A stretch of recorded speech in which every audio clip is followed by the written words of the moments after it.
नमस्कार दोस्तों, स्वागत है आपका स्टडी पर सक्सेस में। आज अभी ये यूपीपीएससी 2021 पीसीएस का मेंस चल रहा है। इसका जो प्रथम प्रश्न पत्र है जीएस फर्स्ट पेपर, इसमें आपके टोटल 20 क्वेश्चन होते हैं और आपको सभी करने होते हैं। पहले जो 10 क्वेश्चन होते हैं उनको आपको 125 वर्ड में लिखना होता है और जो बाकी के 10 क्वेश्चन होते हैं उनको 200 वर्ड में लिखना होता है। तो आप ये देख सकते हैं क्वेश्चन। देखो पेपर आज का मतलब बिल्कुल एनालिटिकल पेपर था, ज़्यादा मतलब फैक्चुअल नहीं आ रखा था।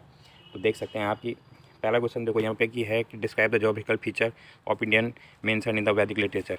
तो वैदिक साहित्य में वर्णित भारत की भौगोलिक विशेषताओं का वर्णन कीजिए।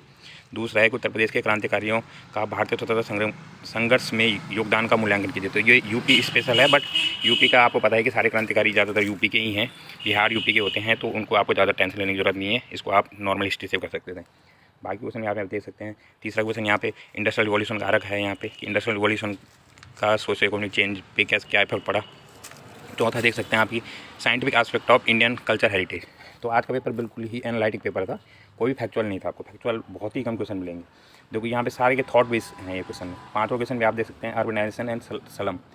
अर्बनाइजेशन और स्लम को क्या हम अलग कर सकते हैं, तो ये क्वेश्चन भी था आपके पास। इसमें आपको पॉजिटिव और नेगेटिव दोनों लिखना था कि इसको कर भी सकते हैं, नहीं भी कर सकते हैं, एक ही भी नहीं टिक सकते थे आप। छठवां देख सकते हैं how the regionalisation affect the national integration. ठीक है। इसके बाद सातवां दे सकते हैं आप। इस तरीके से आप इसको देखते रहें। सातवां क्वेश्चन देखें यहाँ पे describe the major industries and major industrial centre in Uttar Pradesh. इसके बाद आठवां देख सकते हैं illustrate the major feature of wild life ecotourism policy. तो वाइल्ड लाइफ इकोटूरिज्म पॉलिसी है जो उत्तर प्रदेश की, इसके बारे में आपको लिखना था। फिर जल संकट क्या है और वाटर क्राइसिस को हम कैसे डील करेंगे, तो ये भी कर सकते थे। फिर जो रूरल सेटलमेंट है, ये आपके 12th एनसीईआरटी से क्वेश्चन हो जाता है। तो गंगा के जो रीजन के चारों ओर जो रूरल सेटलमेंट होता है उनको भी आपको लिखना था। फिर इसके बाद ये 12 नंबर के क्वेश्चन है, इनको आपको 200 वर्ड में लिखना है। इसमें यह है आपका science and technology during the Gupta period. तो गुप्ता पीरियड में विज्ञान और जो आपकी तकनीक है उस पर प्रौद्योगिकी पर प्रकाश डालना था। 12वां क्वेश्चन देखते हैं 19वीं सदी में भारतीय पुनरुद्धार या इंडियन रेनेसां के बारे में बात करनी थी। राजा राम मोहन राय हो गया, केशव चंद्र सेन हो गए, या जितने भी आपके क्या इंडियन स्वतंत्र विद्यासागर हो गए 19वीं शताब्दी के, 18वीं शताब्दी में जितने भी क्या सोशल रिफॉर्म मूवमेंट हुए थे, उनके बाद आत्मारंग पांडुरंग हो गए। तो इस टाइप से आपको क्या लिखना है। फिर ये देखो ये वर्ल्ड हिस्ट्री का क्वेश्चन है आपका, बाल्कन संकट और बाल्कन संकट से कैसे विश्व युद्ध क्या हुआ का पैदा हुआ।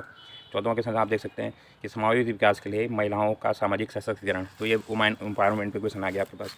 15वां आप देख सकते हैं कि ग्लोबलाइजेशन पे क्वेश्चन आ गया है और ग्लोबलाइजेशन ने कैसे सोशल स्ट्रक्चर को चेंज किया है भारत के। ठीक है। इसके बाद भारतीय जनसंख्या नीति 2000 भी पूछ दी है और ये भी पूछा है कि आप पॉपुलेशन को कैसे स्टेबलाइज करेंगे। ठीक है। 7वां क्वेश्चन आप देख सकते हैं examine the nature of urbanisation of India and discuss the social implication of fast pace of urbanisation.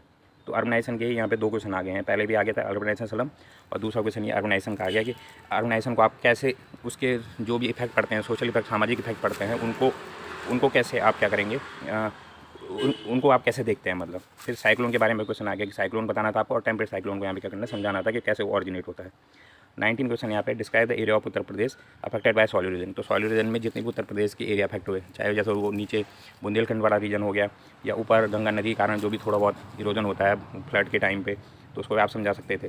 20वां question है यहाँ पे उत्तर प्रदेश में सिंचाई के कौन कौन साधन है। इरीगेशन आ गया है यहाँ पे, और उत्तर प्रदेश के सभी संसाधनों को समझाना था कि जैसे कैनाल इरीगेशन हो गया, आपके टैप वाटर इरीगेशन हो गया। ठीक है। तो इनको आपको क्या करना है। ठीक है। तो इस तरीके से 20 क्वेश्चन आते हैं आपके पास, और ये आपके आने वाले सभी एग्जामों में इंपॉर्टेंट है। और इन क्वेश्चनों को कोशिश करें, अगर आप मेंस की तैयारी कर रहे हैं तो उनको जरूर अपने उसमें क्या अपने घर पे लगाएं और देखें कि आप इनमें से कितने क्वेश्चनों को क्या कर सकते हैं, सॉल्व कर सकते हैं, वो भी बिना किताब खोले। अभी सिर्फ सॉल्व करने की कोशिश करें। अगर आप इसमें से मैक्सिमम 15-20 क्वेश्चन भी सॉल्व कर लेते हैं, 15-16 भी कर लेते हैं बढ़िया तरीके से, तो इसका मतलब आपकी तैयारी अच्छी चल रही है। तो इस वीडियो को देखने के लिए आपका बहुत बहुत धन्यवाद।